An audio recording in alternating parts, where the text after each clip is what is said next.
Everything is going to unfold. Oh. Animal talaga itong karma, mga kababayan, oh. Hindi mo alam kung kailan tatama sa'yo, eh. Lalong-lalo na dito kay Liza Araneta, Admiral Marcos, mga kababayan. Nanalintikan ngayon ng karma, mga kababayan, eh. Inantay talaga natin na may magbalita dito ng mainstream media, ha. Buti naman, mga kababayan, at mayroong isa. Oh, Bilyonaryo News Channel. Oh, mahirap na dahil baka, alam nyo naman, yung mga hudas, mga kababayan. Mayroon sanang artikulo ang GMA News nito, mga kababayan, tungkol kay Liza Admiral at yung pagkamatay ni Paulo Tantoco. Pero binura, eh. Binura.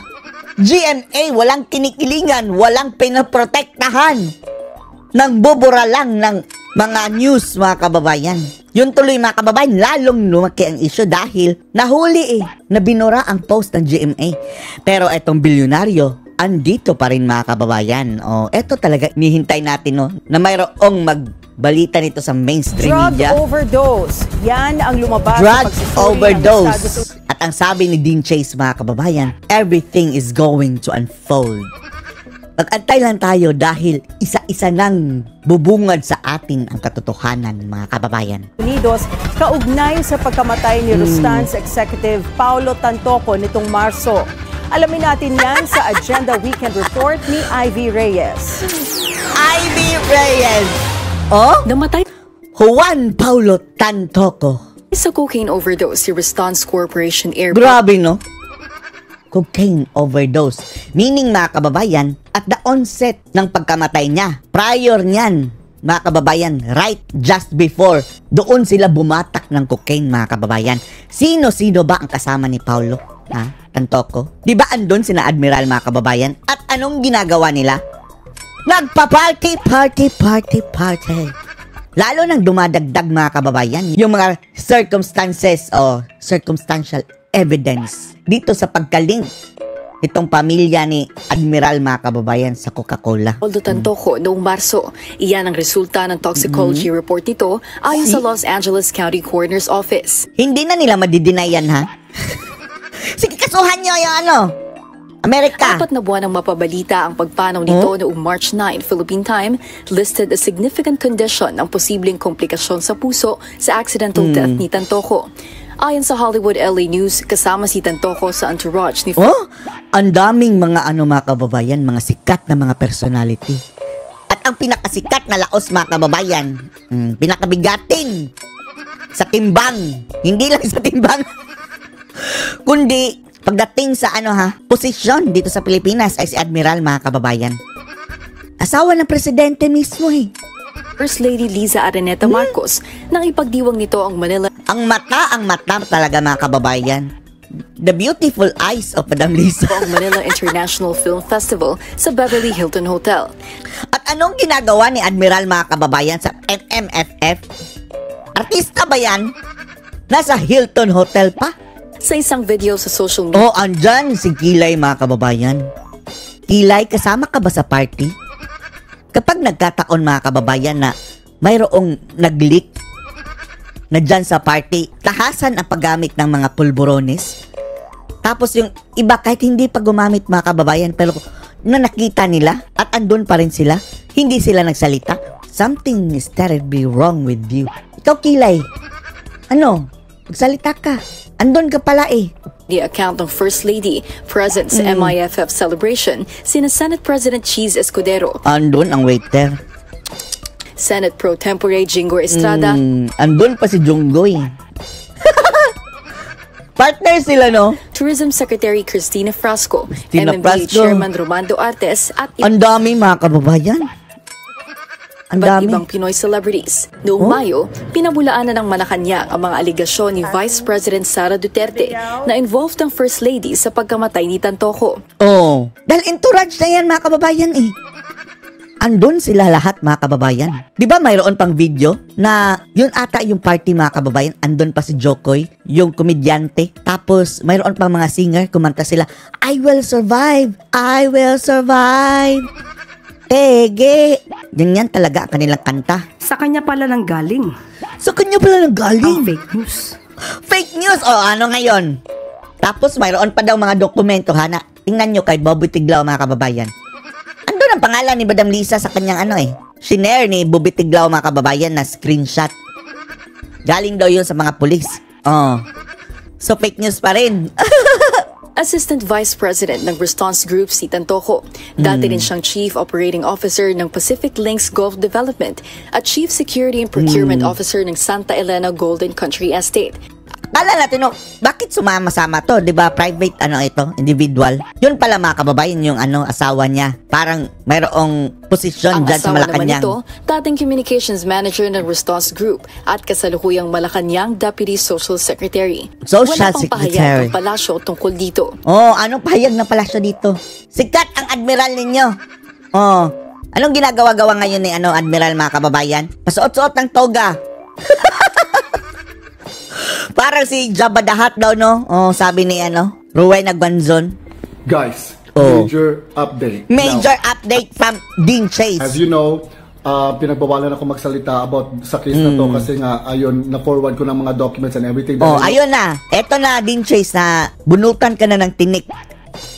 Safe na si Dean Chase, mga kababayan, dahil, prior to that, siya lang ang may alam talaga ng yung complete details. Ngayon, mga kababayan, unti-unti lang nabubuksan sa publiko. Yung kanyang pagkabahala sa kanyang mga kababayan, sarili, unti-unti na ring nawawala dahil for what pa tutugisin siya yung mga otoridad na mismo ang nag-release, mga kababayan, ng dokumento. To the proper people who will be able to use the information that I have. However, dito sa County of Los Angeles, lumabas na ang result ng Coroner's Office sa death ni Paulo Tantoco na makikita nyo doon if you go to search for the case number 2025. 2025 ha? Hanapin niyo. 04377. 043-277. Makikita nyo ang cause of death ni Paulo Tantoco, which is effects of cocaine. Effects of underlying conditions of cardiovascular disease. So basically what triggered that is the effects of cocaine. Na-trigger dahil sa paggamit ng cocaine. Sobrang paggamit ng cocaine. Now this is habang nagpa-party ha. Syempre, alam nga naman, last year pa yung ginamit, tapos ngayon siya na overdose. Hindi gumamit siya ng cocaine, mga kababayan, noong panahong iyon, habang nagpa-party pa sila, mga kababayan. Major update, you guys. So that only proves na ang cause ng kamatayan ni Paulo Tantoco is cocaine. Now everything is going to unfold. Relax lang tayo Relax lang talaga tayo. Let's trust the process. Hindi na kami makatulog. Nag-aantay kami sa mga update. Pero bakit nakauwi, no? Nakauwi talaga si Admiral, mga kababayan, no? Let's trust BP Sara. Everything will unfold on its own. Dito, mga kababayan, masasampal na talaga natin itong sina Claire Castro ng katotohanan, Anong sabi niyo, fake news? Eto, clearing. Kakasiguhin natin yan, mga kababayan. Kakasiguhin natin yan. God save the Philippines. God save the Philippines. Ito, na pinapakalat. Tapos si Sara pa ang sasabihin nilang mga kababayan, fake news dahil pinapakalat daw. Dahil dito daw Kumalat kasi ang haka-haka online na na-hold daw si Admiral na ayon sa mga fact-check. Vera Files, mga kababayan, ng dating anti-Marcos ngayon. Ano na ni Marcos? Tagapagligtas. Ay distorted at manipulated photos and videos. Tandaan po natin, dumating si First Lady sa Pilipinas, March 10. March 10! Tapos mga kababayan, nag-party pa March 9. Isipin nyo na lang ha. March 9, nag-party pa doon. Tapos advance pa ang Pilipinas, mga kababayan. Ibig sabihin, nag-party pa siya March 10. Philippine time. So, paano na yan? Nag-travel pa. Ano yan? Nag-teleport na lang si Admiral bigla? Up to 20 hours ang travel time, mga kababayan More or less, 20 hours. So, kung nakauwi agad noong March 9, mga kababayan, which is March 10 yan dito sa Pilipinas, nakarating siguro yan sa Pilipinas March 11 or 12. Pero, eto, mga kababayan, sinagad nila ang kanilang mga kasinungalingan, mga kababayan. 2025. Kung gusto niya pong alamin yan bilang Vice Presidente, may records po yan. Ang galing ng record. Antayin natin, mga kababayan, dahil may record din sa Amerika. Eto, isasampal natin to kay Claire Castro. Tapos pustahan tayo, hindi yan ibibig deal ng media, mga kababayan. Pero kung mga Duterte ang ganyang pakitaan nila ng inconsistency, grabe! Wala silang tigil sa kakaputak siguro, mga kababayan. March 11, nagkaroon po ng event si First Lady. Event, yun na, mga kababayan, na picture na mga Throwback. Oh. with the representatives of Girl Scouts of the Girl Scout ha? Philippines. That's May 11, 2025. Pwede po ba nating ipakita? No! Oh. Tapos ito na nga ang issue mga kababayan na para daw sinalaksak lang yung itsura ni Admiral. Tapos para mga kababayan sabihin, nung nakauwi na, nag-edit-edit na lang sila mga kababayan ng obvious para sabihin na ano talaga. Nilito na lang nila kayo eh. Para ma-lost kayo sa pag-iisip mga kababayan. Wala pong katotohanan. Dahil po nung Monday po, dumating po siya dito, kung di po ako nagkakamali, mga 5 o'clock na madaling araw.